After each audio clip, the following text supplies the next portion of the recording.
Good morning, my kings, queens, and trolls of YouTube. This is your girl, Queen C. Now, you guys are going to have to excuse me today because my voice may be cutting in and out. I don't know what it is about my allergies and stuff, but today, it's just not the best day for me and my allergies.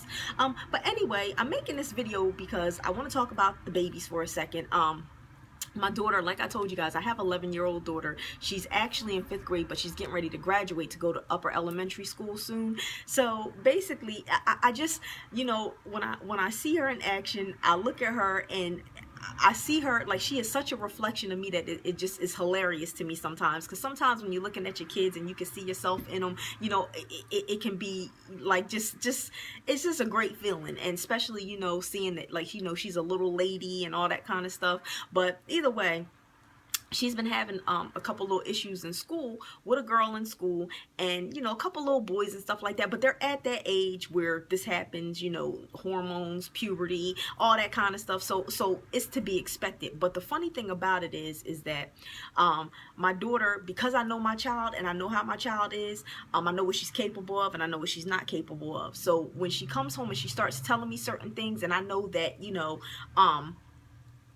it's bothering her because she doesn't have certain types of behavioral issues, I have to investigate these things. So either way, she comes home and she's telling me for the past couple days that she's been having a problem with her friend keeps telling on her and trying to get her in trouble, and she's like lying on her and making up stories on her. So my daughter is getting upset, and I could tell, just by the fact that my daughter keeps talking about it and bringing it up, that it's really, really bothering her. So the first incident was the little girl that's supposed to be her friend. One day they were outside having recess and they were playing, and the little girl slapped my daughter on the back. So my daughter turned around and slapped her back on her back. So the little girl went running and crying to the lunch aide and told the lunch aide that my daughter slapped her on the back. Now, as she was doing this, my daughter, walked up to the lunch aide too. And the lunch aide was like, why did you do that? Why would you hit her? Why would you slap her on her back or whatever? My daughter said she hit me first. She hit me on my back first, so I hit her back. So then the lunch aide asked the little girl, like, did you hit her first? And the girl was like, I hit her, but I didn't hit her hard like me. So then the lunch aide was like, well, you shouldn't have been hitting her. But then the next incident was, they were in class, and basically the teacher called on my daughter to answer a question. My daughter was trying to answer the question, and the girl kept making guttural utterances while my daughter was trying to answer the question. So, like, she was like sucking her teeth and stomping her foot and, like, just like basically letting my daughter know that she was annoyed with her, I guess, answering the question. So after my daughter was done answering the question, the girl says, it's about time. So my daughter told her to shut up. The girl gets up, she starts crying, and she goes to the teacher and she tells the teacher that my daughter told her to shut up. Now, because she's crying and she's all emotional, the teacher, calls my daughter up there and tells my daughter, like, why are you telling her to shut up? That's not nice, whatever. So then my daughter tried to explain to her that she was trying to, make noises and be rude while she was trying to answer the question. So then this most recent incident was, my daughter was standing in line, and while my daughter was standing in line, one of her friends, like, was playing with her but pushed her, and my daughter lost balance and bumped into another girl. Now, it didn't have anything to do with this particular girl who keeps telling on her, but she bumped into another girl. The girl that keeps telling on her saw it and went and lied and told the teacher that my daughter pushed the other girl, and she was crying and told the teacher that when my daughter pushed the other girl hit her. My daughter's saying that it's not true, but either way, the teacher, brought my daughter in. She asked my daughter what happened, and my daughter told her, another student was playing. She pushed me. I lost my balance. I bumped into the other girl. I tried to apologize to her, but then, she came in here crying and she told you, something else. So either way, my daughter is bothered because my daughter feels like, because this girl is overly emotional and dramatic, that she's not being heard when it comes time to defend herself. And she feels like, the girl does stuff to her that's bad, but then when she gets a reaction out of my daughter, she cries and she goes and tells her version of what happened, and then my daughter is almost getting in trouble. Now, let me be clear. Like I said before, I know what my daughter's capable of and I know what she's not capable of. I have a 20-year-old daughter, and between my 20-year-old daughter and my 11-year-old daughter, I have never, ever in my life had to go to the school because they've done something that they've gotten in trouble for. Never in my life, because I've always been clear with the teachers and the staff. I send a respectable, ready to learn student to school. My daughter knows I will not, both of my kids know, I will not tolerate them going to school, being disrespectful to a teacher, being disrespectful to another student. I don't play that, play fighting and play hitting, because that always leads to people really getting hurt. I don't play any of that. I don't play, my children being, verbally, disrespectful to anybody. I don't tolerate that. But at the same time, I don't tolerate anybody from the school doing it to my child, because it goes both ways. Now, I'm going to ensure you that I will send a well-behaved child to school, but at the same time, you're going to respect my child. You're going to treat my child fairly. And that's the bottom line. I don't accept anything else. I always make it a point to advocate for my children. If something is wrong, if there's an issue and there's a problem, I advocate for my children. So my children know very well, if there's ever an issue or if there's ever a problem in school, they can come to me and we will get to the bottom of it, and I will support them.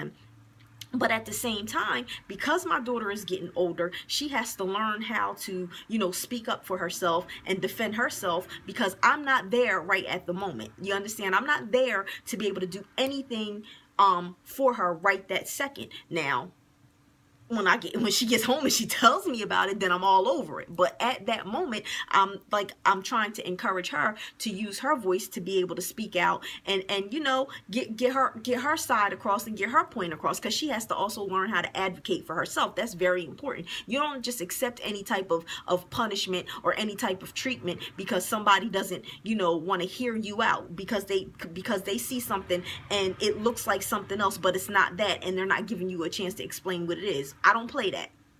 So either way, my daughter, she comes home and she's telling me about it, and she's like, Mom, I don't get in trouble. I don't want to start getting in trouble. I feel bad. I don't feel like I'm being treated fairly. Now, my daughter's current teacher, she's a great teacher. I have no issues with her. It's like the poor woman is overwhelmed. All the teachers in that school are overwhelmed because the school is overcrowded. The classrooms are overly crowded.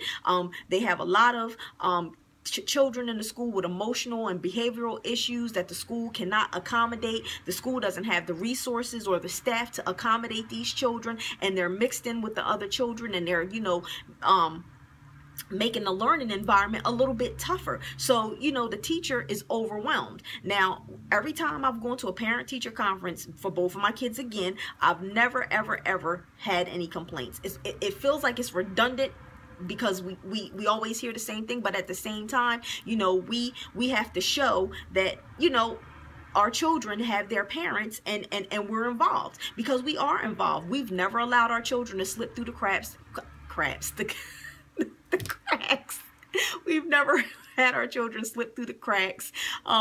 Basically, we've always stayed on top of her, and they've stayed on the honor roll. They've always gotten all kind of awards and everything like that. So, we are very, very, very involved with our children's education, because again, we don't want them to be left behind. So with that being said, her teacher, she always communicates with us, and we have a very good rapport with her teacher. But at the same time, the woman is overwhelmed, and that's sad. So either way, speaking to my daughter told me, the girl, they all sit together, like their desks are pushed together to make a little group. And my daughter's like, Mom, I don't want to get in trouble. I don't like getting in trouble. And I feel like, she's trying to get me in trouble on purpose. And I can't explain myself because nobody wants to listen to me, because they look at her crying and they believe her because she's crying. Now, I don't think that they necessarily believe the little girl because she's crying, but the dramatic effects do take the attention off of, the situation at hand, because she's being extra. And the thing about it is, these teachers, these staff members, they don't have a lot of time to be dealing with that, because while they're sitting up there dealing with this, they got a whole bunch of other kids in the background acting like fools. So either way, I told my daughter, I said, well, listen, I said, you don't think it's fair. You don't think it's right.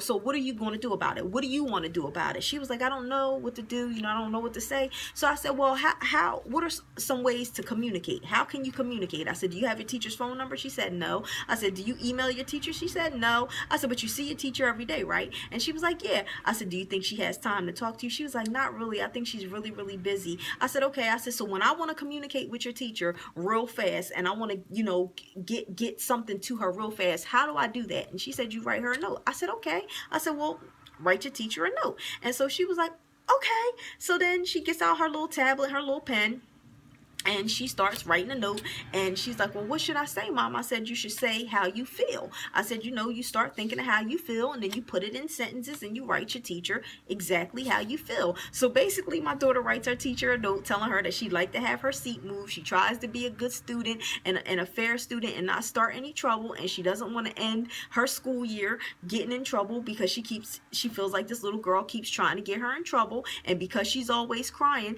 people are quicker to take her side than to hear her out, and she doesn't think it's fair. She said, because I don't get in trouble in school, I have never had any problems getting in trouble in school, so I think that people should know me enough to know that I'm not a troublemaker.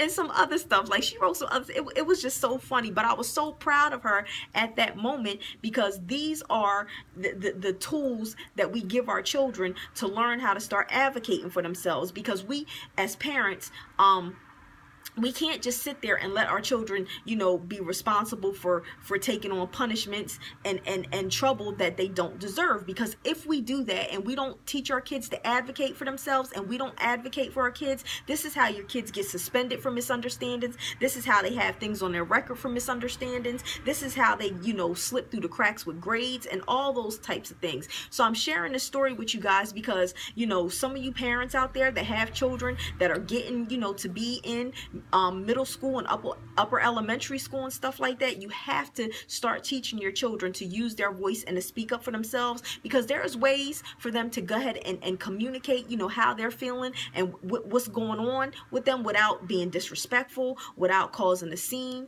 without, having to always get you involved instead of just keeping you, abreast of the situation. There are ways that we can teach our children to do that, and we have to start, at that age to where they know that we're not going to always, be right behind them, trailing behind their footsteps. We have to give them the I'm trying to think of what's the word I want to use. The reinforcement to know that we're backing them and we will advocate for them, but to give them the space to also handle it. Because again, if you're a hardworking parent, you may not be a parent that can just take off and run up to the school all the time. But at the same time, you can be that parent while at home.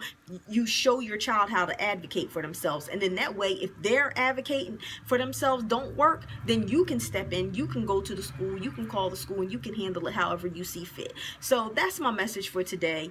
Parents, sit down, come together. If you're married to the father or not in a relationship with the father and just co-parenting, get together and teach your children how to communicate and advocate for themselves. It will save you a lot of headache. It will make them, feel a little bit more secure within themselves. It'll boost their self-esteem. It'll help with their communication skills, and it will actually help them be productive members of society. Instead of acting out and acting like fools, it shows them a way to display their feelings and their emotions more constructively. So I hope this helps. I hope you guys learned a little bit from my story. You can always email me at queenchrisshonda@gmail.com if you have any questions. Like me on Facebook at the Queen C-Hive. Follow me on Snapchat, Instagram, and Twitter at Queen Chrishonda. And most importantly, don't forget to subscribe. Peace, guys.